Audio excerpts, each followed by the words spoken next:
অঝরে বৃষ্টি ঝরছে। বৃষ্টির পানি মাটিতে পড়ার পরপরই ধারণ করছে টকটকে লাল রং।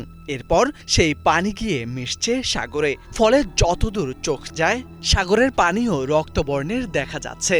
প্রথম দেখায় যাকে অলৌকিক বা রহস্যময় বলে মনে হতে পারে, প্রকৃতপক্ষে সেটি প্রকৃতিরই এক অনন্য রসায়ন। বিচিত্র এই দৃশ্য ইরানের দক্ষিণে হরমুজ দ্বীপে। এ দ্বীপের অবস্থান পারস্য সাগরের হরমুজ প্রণালীতে। স্থানীয়দের ভাষায় এই মাটির নাম গোলাক। এতে লোহা বা আয়রন অক্সাইডের পরিমাণ এতটাই বেশি যে বৃষ্টির পানি মাটিতে পড়া মাত্রই রাসায়নিক বিক্রিয়ায় রং বদলে যায়। লোহার সঙ্গে মিশে পানি আলোর স্বল্প তরঙ্গদৈর্ঘ্য শোষণ করে, ফলে চোখে ধরা পড়ে রক্তবর্ণের পানি, যা পরে গড়িয়ে গিয়ে মিশে যায় পারস্য সাগরের হরমুজ প্রণালীতে। তেহরান থেকে প্রায় ৬৭০ কিলোমিটার দক্ষিণে অবস্থিত এই দ্বীপে বৃষ্টিপাত সাধারণত খুবই কম।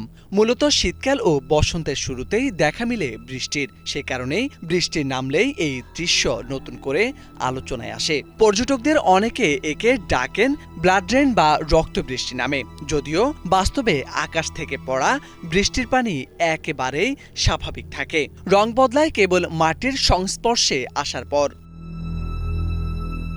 হরমুজ দ্বীপ শুধু লাল রঙেই সীমাবদ্ধ নয়। এখানকার মাটিতে থাকা নানা ধরনের খনিজ ও রাসায়নিক উপাদানের কারণে লাল ছাড়াও দেখা যায় হলুদ, কমলা ও আরও বিচিত্র বর্ণের ছাপ। এই রঙিন ভূপ্রকৃতির কারণেই দ্বীপটির নাম অনেকেই রংধনু বলেও ডাকেন। এখানকার মাটি শিল্প কারখানায় ব্যবহারের পাশাপাশি স্থানীয় সাংস্কৃতিক কাজেও গুরুত্বপূর্ণ ভূমিকা রাখে বলে জানান স্থানীয়রা। ১৭ ডিসেম্বর এই দৃশ্যের ছবি ও ভিডিও সামাজিক যোগাযোগ মাধ্যমে ছড়িয়ে পড়তেই শুরু হয় নানা রকম আলোচনা। প্রকৃতি এখানে একদিকে যেমন বিস্ময় জাগায়, অন্যদিকে তেমনি মনে করিয়ে দেয় এই সৌন্দর্য যতটা চোখ ধাঁধানো ততটাই সংবেদনশীল। মোরশেদ আলম, বাংলা ভিশন।